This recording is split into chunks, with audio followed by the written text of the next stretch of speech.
Hello my dear student, I welcome to all on your beautiful channel named Dynamo Physics. I hope you are all doing well. Today it is the lecture number 2 of class 9. आज हम लोग class 9 का lecture number 2 पढ़ने जा रहे हैं और class 9 lecture number 2 में क्या पढ़ेंगे? आज कुछ इंपॉर्टेंट टॉपिक्स के बारे में डिस्कशन करेंगे जो हमने अपने पहले लेक्चर में बताया था। तो चैप्टर नेम आप लोग को पता ही है, अभी ये पहला चैप्टर चला है क्लास 9 का, वो उसका नाम क्या है? मोशन है। तो आइए आज सबसे पहले हम जानते हैं क्वांटिटी किसे कहते हैं या फिर व्हाट इज फिजिकल क्वांटिटी।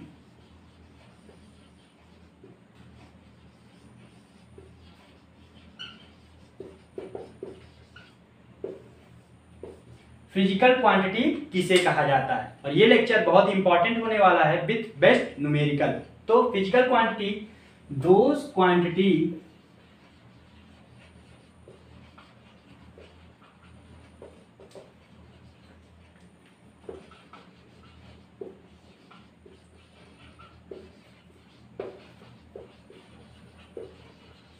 ऐसी सारी quantities which can be measured is called a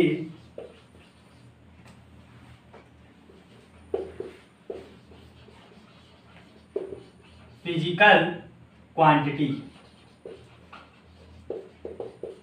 ऐसी सारी क्वांटिटी जिनको हम मेजर कर सकते हैं उसको हम क्या कहते हैं? फिजिकल क्वांटिटी कहते हैं। ये सब टर्म आप लोग थोड़ा सा हायर क्लासेस में मिलेंगे, लेकिन अभी से आप लोग जाने रहेंगे तो आप लोग को दिक्कत नहीं होगा। क्यों? क्योंकि अभी हम दो मेन क्वांटिटी हैं। अब इसके दो मेन क्वांटिटी क्या क्या है? एक है स्केलर क्वांटिटी, और इस टर्म का आप लोग बहुत जबरदस्त उपयोग होगा। अभी हम बताएंगे कि ये क्वांटिटी स्केलर है, ये क्वांटिटी वेक्टर है, ये क्वांटिटी स्केलर है, ये क्वांटिटी वेक्टर नहीं है, तो आप लोगों को कंफ्यूजन नहीं रहेगा। इसी वजह से सबसे पहले ये इस टॉपिक को आप लोग कवर कर लीजिए अच्छे से बिल्कुल। अब हम आइए पढ़ते हैं स्केलर और वेक्टर क्वांटिटी। तो आइए अब हम देखते हैं स्केलर और वेक्टर क्वांटिटी किसे कहते हैं और उसके बीच में क्या डिफरेंस है। सबसे पहले आप इसको नोट कर लीजिए अपने कॉपी में, फिर हम आगे बढ़ते हैं। चलिए अब हम आगे बढ़ते हैं और बात करते हैं difference between scalar and physical scalar and vector quantity. तो एक साइड आप लोग अपने कॉलम बना लीजिएगा कॉपी पे और लिखिएगा स्केलर क्वांटिटी, और दूसरी साइड लिखिएगा वेक्टर क्वांटिटी। तो देखिए स्केलर क्वांटिटी किसे कहा जाएगा? Those quantities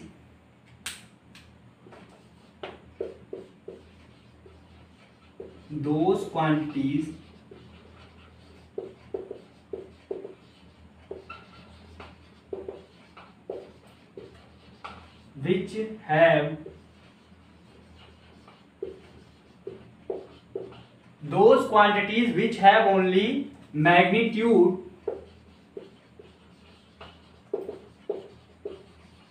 and no direction is called a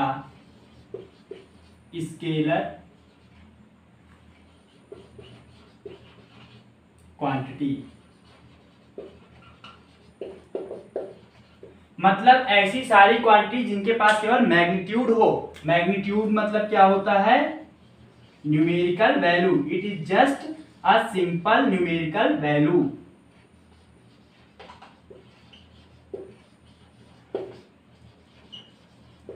तो इस प्रकार के क्वांटिटी को हम क्या कहते हैं? स्केलर क्वांटिटी कहते हैं। और वेक्टर क्वांटिटी किसे कहते हैं? तो वेक्टर क्वांटिटी क्या हो जाएगा? Those quantity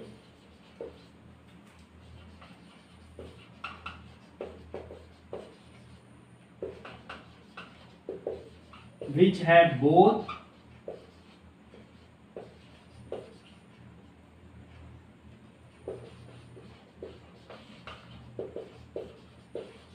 magnitude and direction is known as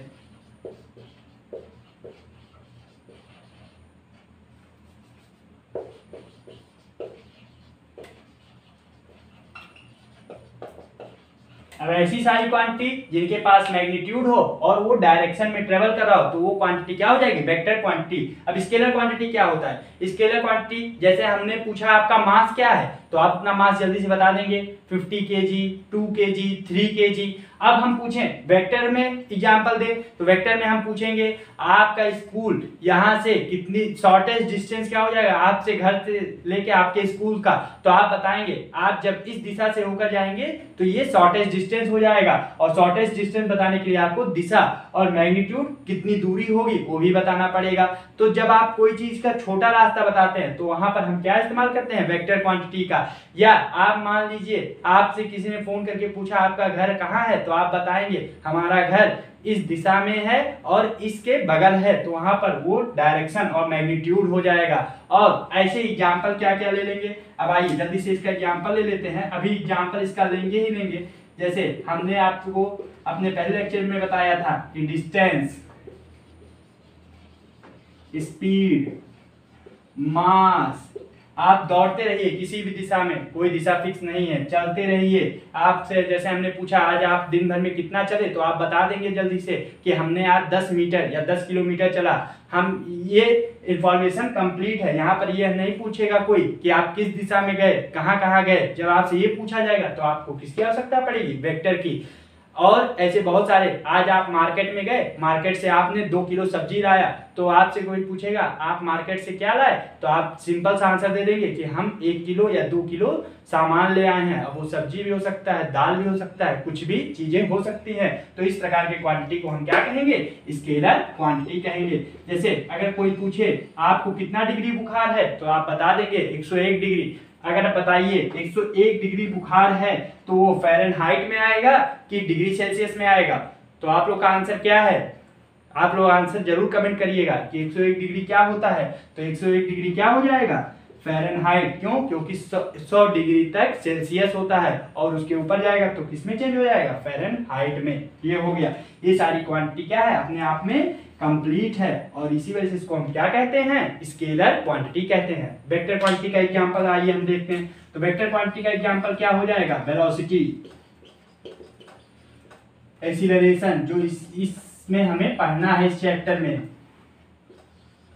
और क्या हो जाएगा, फोर्स, एक्सेट्रा। ये सारे क्वांटिटी क्या हो जाएंगे, आपके वेक्टर क्वांटिटी। अगर आपसे पूछा जाएगा कि आपने फोर्स लगा रहे हैं, तो आपको एक स्पेसिफिक डायरेक्शन होगा फोर्स लगाने का, या तो आप गाड़ी को रोक रहे होंगे या तो आप गाड़ी को धक्का दे रहे होंगे। वेलोसिटी, आप किस दिशा में दौड़ रहे हैं, किस वेलोसिटी के साथ मूव कर रहे हैं, एक्सीलरेशन। ठीक है, ये सारी क्वांटिटी क्या हो जाएंगी, स्केलर और वेक्टर। और इसमें क्या हो जाएगा, it can be added by simple algebra law.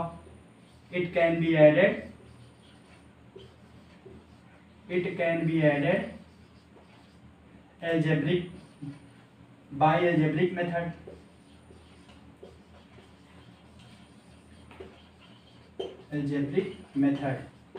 algebraic method से हम इसको ऐड कर सकते हैं, और इसको कैसे, it can be added by vector law of addition. तो इसके लिए आप लोग को बहुत परेशान होने की आवश्यकता नहीं है। ये आप लोग कहाँ पढ़ेंगे, vector law of addition class 11th में पढ़ेंगे। अगर आप लोग साइंस स्ट्रीम से हैं, आपने फिजिक्स या बायो और मैथ लिया तो उसके साथ फिजिक्स होगा, तो आप लोग वहाँ पर पढ़ेंगे। अब आइए हम आगे पढ़ते हैं और बात करते हैं डिस्टेंस और डिस्प्लेसमेंट की।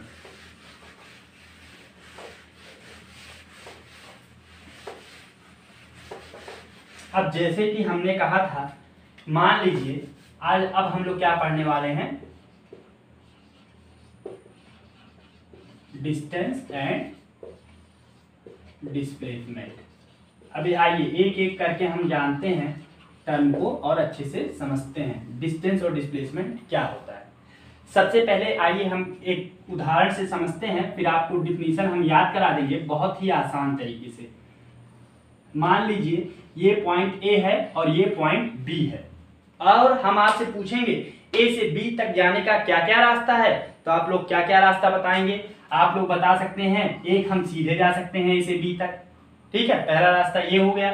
दूसरा रास्ता आप लोग बताएंगे कि हम ऐसे घूम के जा सकते हैं बी तक, और तीसरा रास्ता क्या बताएंगे, हम ऐसे नीचे से भी जा सकते हैं। मतलब आप कहीं से भी जाइए, आपको जाना कहाँ है, बी तक जाना है, तो आप ए से बी तक ऐसे भी और ऐसे भी जा सकते हैं। अगर हम आपसे पूछें कि इसमें से डिस्टेंस क्या है, तो आप लोग जरा खुद सोच के बताइए कि अगर आप लोग मान लीजिए आज घर से बाहर आप लोग गए हैं और फिर घर में आए हैं, और जैसे ही आप घर में प्रवेश करिए तुरंत आपसे कोई बड़ा मिले और वो पूछ ले कि आपने आज आप कितने किलोमीटर चले, तो आप लोग खट से आंसर दे देंगे कि आज हम लोग इतने किलोमीटर चले। लेकिन ये कोई नहीं पूछेगा आप लोग कहाँ कहाँ गए। जब कहाँ कहाँ गए तो वहां पर आपको दिशा बताने की जरूरत पड़ेगी। तो यहाँ पर देखिए, तो डिस्टेंस ये तीनों हो जाएगा। क्यों? क्योंकि तीनों में हमने क्या किया है, डिस्टेंस कवर किया है। लेकिन अब इसमें से सबसे छोटा डिस्टेंस क्या हो जाएगा, ए से बी, ये सबसे शॉर्टेस्ट डिस्टेंस हो जाएगा।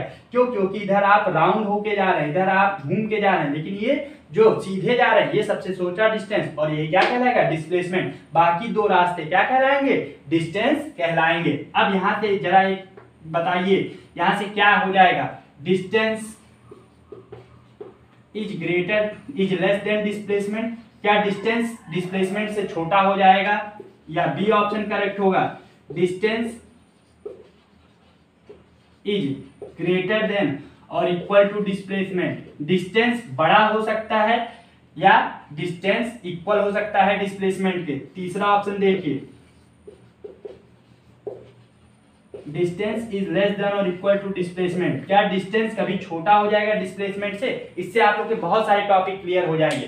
तो यहां से आप ऑप्शन कौन सा टिक करेंगे, देखिए ए भी डिस्टेंस है, ए भी डिस्टेंस है और ए भी डिस्टेंस है, और डिस्टेंस ये और ये डिस्टेंस काफी बड़े हैं, और ये क्या हो जाएगा, यही आपका डिस्प्लेसमेंट हो जाएगा। तो यहाँ से आपका ऑप्शन बी करेक्ट हो जाएगा। क्यों? क्योंकि डिस्टेंस बड़ा भी हो सकता है और बराबर भी हो सकता है किसके, डिस्प्लेसमेंट के।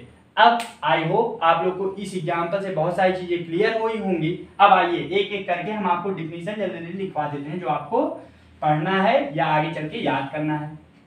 लिख लीजिए, फिर हम आगे बढ़ते हैं। अब हम बात करते हैं डिस्टेंस की। डिस्टेंस क्या होता है, डिस्टेंस क्या होता है, it is the actual path length, it is actual path length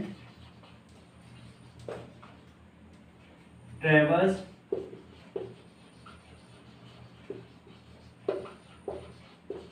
by a body between its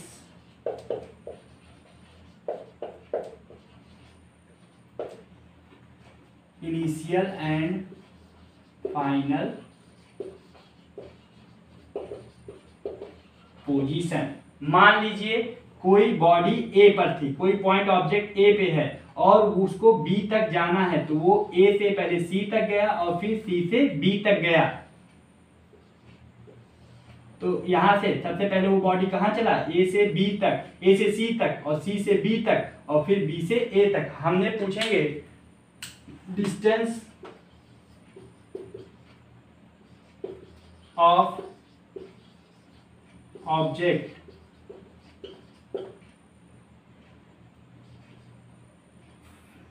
object from A to B.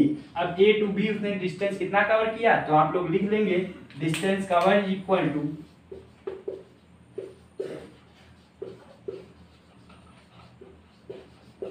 Distance cover कितना लिख देंगे, AC प्लस CB लिख लेंगे। क्यों? क्योंकि वो फिर B से A की तरफ आ जाएगा, तो AC प्लस CB हो जाएगा और फिर ये इसने उतना डिस्टेंस कवर किया। क्यों? B तक जाने में। ये हो गया डिस्टेंस। अब ये कौन सी क्वांटिटी है, यहाँ पर पॉइंट करके लिख लेंगे, इट इज ए। ये सारी बातें बहुत ब्लैक पेन से आप लोग लिखिएगा। It is a scalar quantity. अभी हमने बताया स्केलर क्वांटिटी क्यों है, क्यों? क्योंकि ये अपने आप में कंप्लीट है। ये 10 मीटर भी हो सकता है, 15 मीटर भी हो सकता है। Its SI unit is metre क्या हो जाएगा, स्मॉल m से डिनोट करते हैं। और इसका CGS में यूनिट क्या हो जाएगा,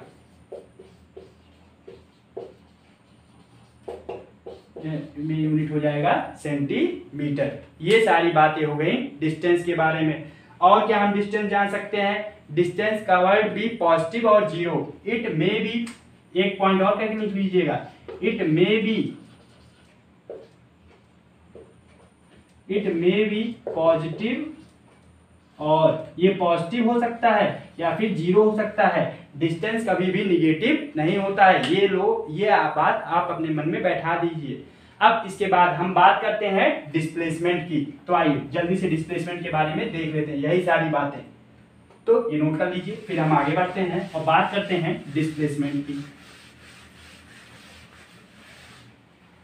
अब देखिए डिस्प्लेसमेंट क्या होता है।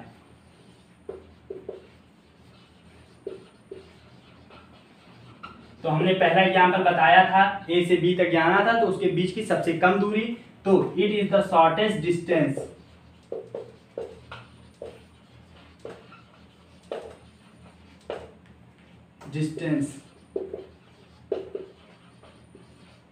Between its initial and final position. आप लोग कंफ्यूज मत होइएगा कि हमने डिस्टेंस में भी इनिशियल और फाइनल, लेकिन वहां actual path length traverse by a body, यहां पर shortest distance between initial and final position is known as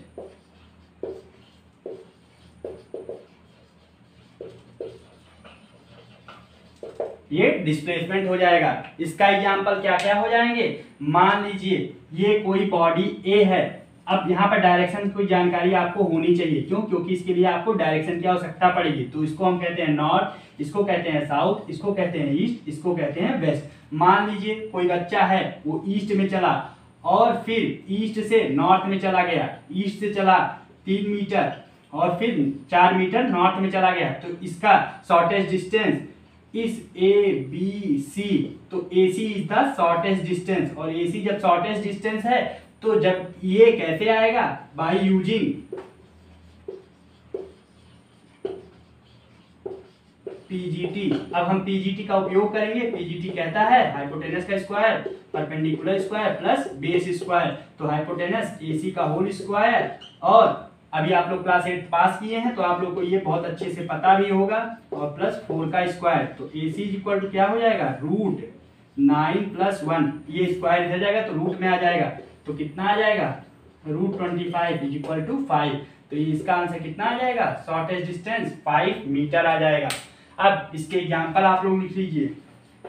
हाँ, डिस्टेंस का एग्जाम्पल आप लोग, हम नहीं लिखवाए डिस्टेंस का एग्जाम्पल क्या हो, डिस्टेंस एक खुद ही एग्जाम्पल है। हाँ, इसका भी एग्जाम्पल है, इसके एग्जाम्पल ऐसे ही आप लोग को मिल जाएंगे। अब और इसके बारे में नोट करके लिखिएगा, नोट करके आप लोग लिख लीजिएगा। हम यहाँ पर इसको नोट कर लीजिए, फिर हम लिखवाते हैं। अब नोट करके लिखिएगा आप लोग, क्या क्या नोट करने वाली बात है इसमें, कि पहली बात क्या है नोट करने वाली, it is a vector quantity, it is a vector quantity.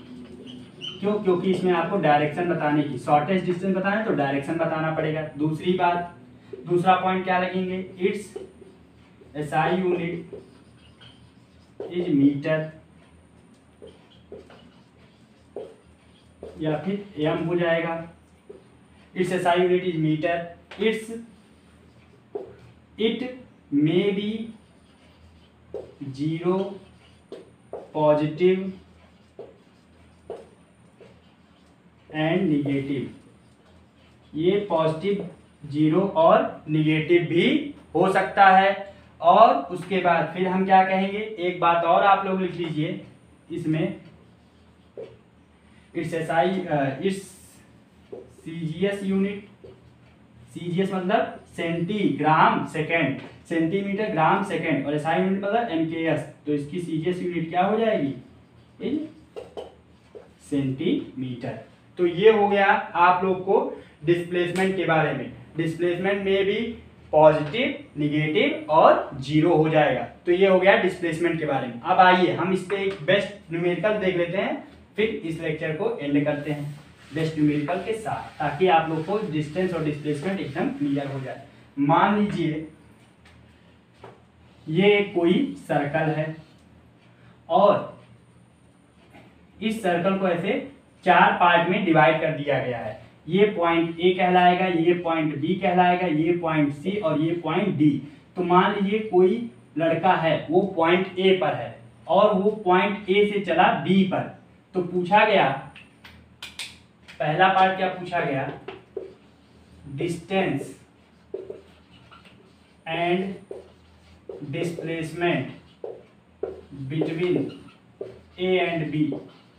ए और बी के बीच में डिस्टेंस और डिस्प्लेसमेंट क्या हो जाएगा। तो सबसे पहले आप लोग डिस्टेंस बताइए, सोल्यूशन देखिए। सोल्यूशन में सबसे पहले क्या बताएंगे, डिस्टेंस। अब डिस्टेंस कवर्ड, डिस्टेंस कितना उसने कवर किया। अब ए से बी उसने कितना डिस्टेंस कवर किया, ये एक क्वाड्रेंट हो जाएगा। एक क्वाड्रेंट में पूरा क्या होता है, पूरा circumference of circle 2 pi r होता है। तो एक क्वाड्रेंट, ये एक चौथाई हिस्सा उसने कवर किया इस सर्कल का, और इंटू 2 पाई आर इस पूरे सर्कल का। तो ये क्या आ जाएगा, पाई आर बाई 2। तो उसने कितना डिस्टेंस कवर किया, आधा, पाई आर का आधा। और डिस्प्लेसमेंट कितना आ जाएगा,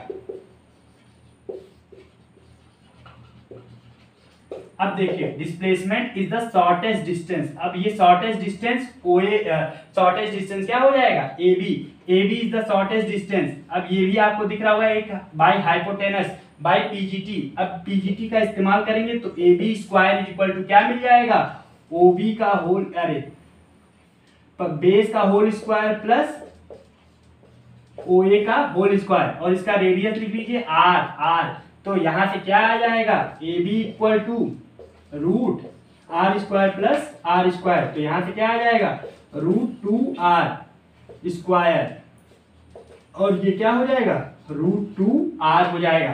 तो ये हो गया डिस्टेंस और डिस्प्लेसमेंट। फिर आइए, फिर हम यहाँ पर चेंज कर देते हैं। इसका पहला सोल्यूशन लिख लीजिए, फिर दूसरा देखिए। लिख लिए होंगे आप लोग, आशा करते हैं। फिर आगे बढ़ते हैं। अब चलिए, अब आप लोग देखिए, अब हम इसको धीरे धीरे पूरा मूव कराएंगे। पहले ए से बी, अब हम मूव कराते हैं। ए से कहां पर आ गए, सी पर। अब फिर से देखिए सोल्यूशन क्या हो जाएगा। अब जब ए से सी पर आ गए तो डिस्टेंस अब उसका इतना हो गया, तो डिस्टेंस कवर,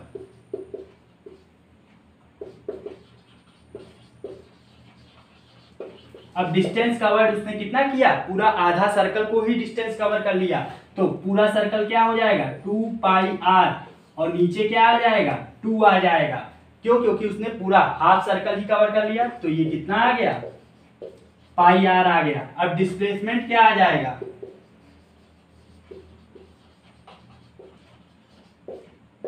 तो डिस्प्लेसमेंट क्या होता है, शॉर्टेस्ट डिस्टेंस। अब इसका शॉर्टेस्ट डिस्टेंस क्या हो जाएगा, ए से लेके सी तक। तो ए से लेके सी तक शॉर्टेस्ट डिस्टेंस हो जाएगा 2 आर हो जाएगा। ये की दूरी देखिए, ओ से लेके रेडियस आर है, तो ये पूरा डायमीटर हो जाएगा। ये कितना आ जाएगा, ए आर, 2 आर आ जाएगा। अब फिर हम ए से लेके डी तक आते हैं।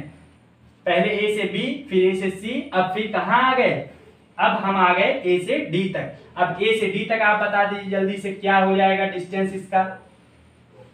इसको मिटा देते हैं अब ए से डी तक बता दीजिए। तब ए से डी तक अगेन वही सारी चीजें हो जाएंगी, ठीक है, जो ए से बी तक थी डिस्टेंस। अब हम बताने जा रहे हैं ए से डी तक। अब तो सोल्यूशन में आप लोग लिख लीजिए डिस्टेंस क्या हो जाएगा ए से डी तक। तो ए से डी तक डिस्टेंस हो जाएगा डिस्टेंस कवर्ड,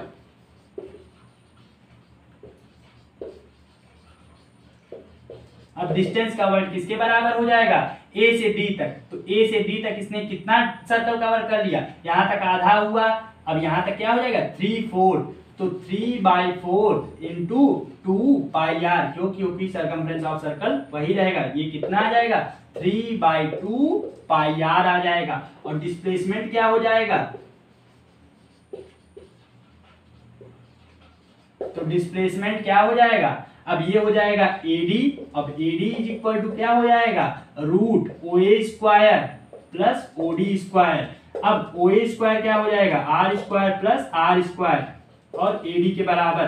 तो AD is equal to A B equal to किसके बराबर आ जाएगा, 2r²। तो किसके बराबर हो जाएगा, √2r हो गया। अब हम फिर बात करते हैं डिस्टेंस फ्रॉम ए टू ए। अब ए टू ए ये डिस्टेंस कितना कवर करेगा, तो ए से चला था और फिर ए पर ही आ गया। जब ए पर आ जाएगा तो इसका डिस्टेंस कितना हो जाएगा, डिस्टेंस कवर्ड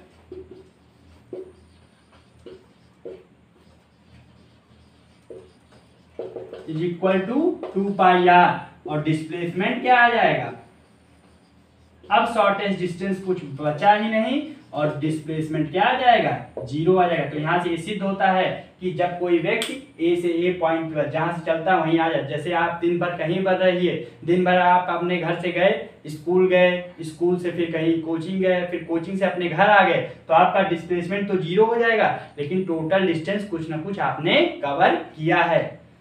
तो अब ये लेक्चर यहीं पर समाप्त होता है। आशा करता हूँ कि आप लोग को ये लेक्चर पसंद आया होगा। जो भी आप लोगों का कंफ्यूजन है इस लेक्चर में या कोई प्रश्न है तो उसको कमेंट सेक्शन में जरूर कमेंट करिएगा, ताकि मैं उसका उत्तर सही से दे सकूं। धन्यवाद। मिलते हैं अगले लेक्चर में with special numerical and special term which are related to motion.